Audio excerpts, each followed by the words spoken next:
ಇವತ್ತು ಇಡೀ ರಾಜ್ಯದಲ್ಲಿ ಸರ್ಕಾರ ಮೂಡ ಹಗರಣ ಮತ್ತು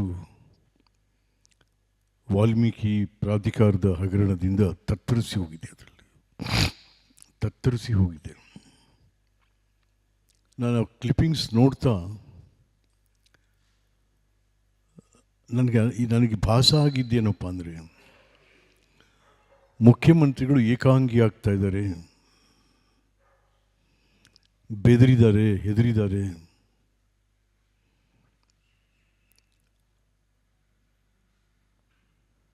ಏನನ್ನೋ ಸಮರ್ಥನೆ ಮಾಡಲಿಕ್ಕೆ ಹೋಗಿ ಯಾವ್ಯಾವುದನ್ನೋ ತೊಗೊಂಬತ್ತಾ ಇದ್ದಾರೆ. ದೇವೇಗೌಡರು ಸೈಟ್ ತೊಗೊಂಡಿಲ್ವೇನ್ರಿ, ಯಡಿಯೂರಪ್ಪನ ಮಕ್ಕಳು ತೊಗೊಂಡಿಲ್ವೇ, ಅವ್ರ ಬಾ ಮಕ್ಕಳು ತೊಗೊಂಡಿಲ್ವೇ? That is not the question, mister Siddaramaiah. The question is 50-50.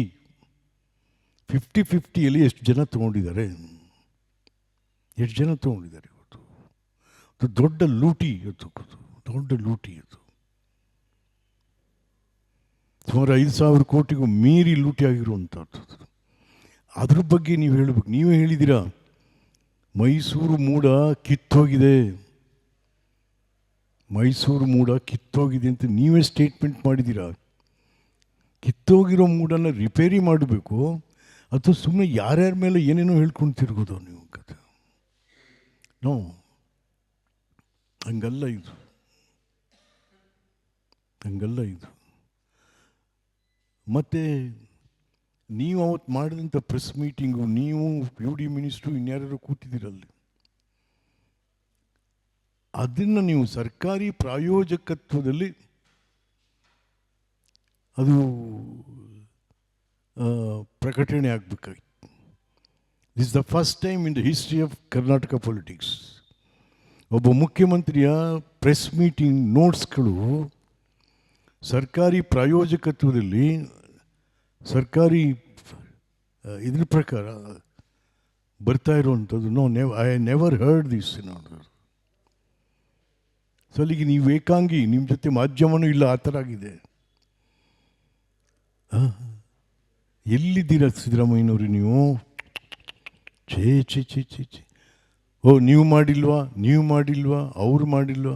ಹೌದಪ್ಪ, ಹೌದು, ಅವರು ಮಾಡಿದ್ದಾರೆ ಅಂತಲೇ ನಿಮ್ಗೆ 135 ಸೀಟ್ ಕೊಟ್ಟು ಮತ್ತೆ ಸರ್ಕಾರ ತಂದಿರೋದು. ತಿರುಗಿ ನೀವು ಅದನ್ನೇ ಮಾಡ್ತೀರಿ. ನಿಮ್ಮನ್ನೇ ಯಾಕೆ ತರಬೇಕಾಗಿತ್ತು ಈ ರಾಜ್ಯ ಜನರು? ಇಲ್ಲಿಗೆ ಬಂಡತನ ಆಗ್ಬಿಟ್ಟು ಬಂಡ್ರಾಗ್ತಾ ಇದ್ರಿ ಸಿದ್ದರಾಮಯ್ಯ. ಆಡಳಿತ ಪಕ್ಷ ಹಠ ಬಂಡತನ ಇರಬಾರ್ದು. ವಿರೋಧ ಪಕ್ಷ ಬಿಡಿ, ವಿರೋಧ ಪಕ್ಷ ಹೌದು, ವಿರೋಧ ಮಾಡೋದು, ಬಂಡತನ ಮಾಡೋದು ಎಲ್ಲ ಇರ್ತದೆ ವಿರೋಧ ಪಕ್ಷಕ್ಕೆ. ನೀವು ಕೂಡ ವಿರೋಧ ಪಕ್ಷದ ನಾಯಕರಾಗಿ ಕೆಲಸ ಮಾಡೋರು. ಬಟ್ ಒಂದು ಸರ್ಕಾರ, ಒಂದು ಜವಾಬ್ದಾರಿಯುತ ಜನಾದೇಶ ಪಡೆದಂಥ ಸರ್ಕಾರ ಬಂಡತನ ಪ್ರದರ್ಶನ ಮಾಡಬಾರ್ದು. ಒಳ್ಳೆಯದಲ್ಲ ಅದು, ನಾಡಿಗೂ ಒಳ್ಳೆಯದಲ್ಲ, ಕಾಂಗ್ರೆಸ್ ಪಾರ್ಟಿಗೂ ಒಳ್ಳೆಯದಲ್ಲ, ನಿಮಗೂ ಕೂಡ ಒಳ್ಳೆಯದಲ್ಲ ಅಂತಕ್ಕಂಥದ್ದು ನಾನು ಈ ಸಂದರ್ಭದಲ್ಲಿ ಹೇಳೋದಕ್ಕೆ ಇಷ್ಟಪಡ್ತೇನೆ. ನನ್ನ ಹೆಸರಲ್ಲಿ 5 ಗುಂಟೆ ಅಂತಿಲ್ಲ, ಅದಕ್ಕೆ ತಮಗೆಲ್ಲ ಒಂದೊಂದು ಕಾಪಿ ಕಳಿಸಿದ್ದೀವಿ RTC. ನಾನು ಎಲ್ಲಿದೆ, ಯಾರ ಹೆಸರಿದೆ ಏನು ಅಂತ. ಸುಮ್ಮನೆ ನೀವು ಯಾರನ್ನೋ ರಕ್ಷಣೆ ಮಾಡೋಕ್ಕೆ ಹೋಗಿ, ಈಗ GT ದೇವೇಗೌಡರ ಹೆಸರು ಹೇಳಿದ್ರಿ, ಅವ್ರ ಹೆಸರು ಹೇಳಿದ್ರಿ, ಇವ್ರ ಹೆಸರು, ಅದೇ ಕಾಂಗ್ರೆಸ್ನವ್ರ ಹೆಸರು ಹೇಳ್ತಾ ಇಲ್ಲ ನೀವು? ಅದೇ ಕಾಂಗ್ರೆಸ್ನವ್ರ ಹೆಸರು ಹೇಳ್ತಾ ಇಲ್ಲ? ಹಿನ್ಕಲ್ ಪಾಪಣ್ಣ ಅವ್ರ ಮಗ, ಅವ್ರು ಯಾಕೆ ಹೇಳ್ತಾ ಇಲ್ಲ ನೀವು? ಎಷ್ಟೆಷ್ಟು ಸೈಟ್ ಹೋಗಿದೆ ಯಾರ್ಯಾರಿಗೆ ಅಂತಂತೇಳಿ. 50-50 ಅದು ವಿಚಾರ ಮಾತಾಡಿ ಸಿದ್ದರಾಮಯ್ಯ.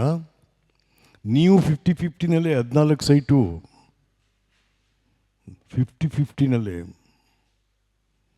ನೀವು ಅದನ್ನು ಮಾತಾಡ್ರಿ ಅಂತ ಅಂದರೆ, ಅಲ್ಲಪ್ಪ, ಇವತ್ತು ಜನ ಏನಂತಾರೆ ಗೊತ್ತೇನ್ರಿ? ಜನ ಏನಂತಾರೆ ನಿಮಗೆ? ನಿಮ್ಮ ಚೇಲಾಗಳು ಜನ ಏನು ಮಾತಾಡ್ತಾರೆ ತಿಳ್ಕೊಳಕ್ಕೆ ಬಿಡ್ತಾ ಇಲ್ಲ ನಿಮ್ಗೆ. ಇದನ್ನು ಏನು ಮಾತಾಡ್ತಾವ್ರಿ? ಏನಪ್ಪ, ಏನೋ ಬಡವ್ರಿಗೊಂದು ಸೋರು ಕೊಡ್ತಾನೆ ಸಿದ್ದರಾಮಯ್ಯ ಅಂತ ಅಂದರೆ, ನಮಗೆ ಕೊಡೋದು ಬಿಟ್ಬಿಟ್ಟು ಅವನ ಹೆಂಡತಿ ಹೆಸರಿಗೆ ಬರ್ಸ್ಕೊಂಡವನಲ್ರಿ ಜನ ಮಾತಾಡ್ತಾವ್ರಿ. ನಾಚಿಗೆ ಹಿಡಿದಿತ್ತು, ನಾಚಿಗೆ ಹಿಡಿದು. ನನಗೆ ಗೊತ್ತಿರೋ ಹಂಗೆ ಸಿದ್ದರಾಮಯ್ಯ ತೀರಾ ಭ್ರಷ್ಟನೂ ಅಲ್ಲ, ಈ ಸೈಟು ಮಣ್ಣಿಗಾಗಿ ಆಸೆ ಪಟ್ಟವನು ಅಲ್ಲ ಅವನು. ಬಟ್ ಅದು ಯಾಕೆ ಹುಚ್ಚಿಡ್ಕೊಂಬಿಟ್ಟಿದೆ ಅವ್ರಿಗೆ, ಏನೋ ಕತೆ. ಇವಾಗ 2ನೇ ಬಾರಿಗೆ ಈಗ ಹಾಗಿರೋದ್ರಲ್ಲಿ ಪ್ರಾಮಾಣಿಕವಾಗಿ ರಾಜ್ಯ ಆಡಳಿತ ಮಾಡಿದಂಥವ್ರು. ನಾನು ಅವರೆಲ್ಲ ಒಟ್ಟಿಗೆ ಓದಿದವರು, ಒಟ್ಟಿಗೆ ಲಾ ಪ್ರಾಕ್ಟೀಸ್ ಮಾಡಿದವರು, ಒಟ್ಟಿಗೆ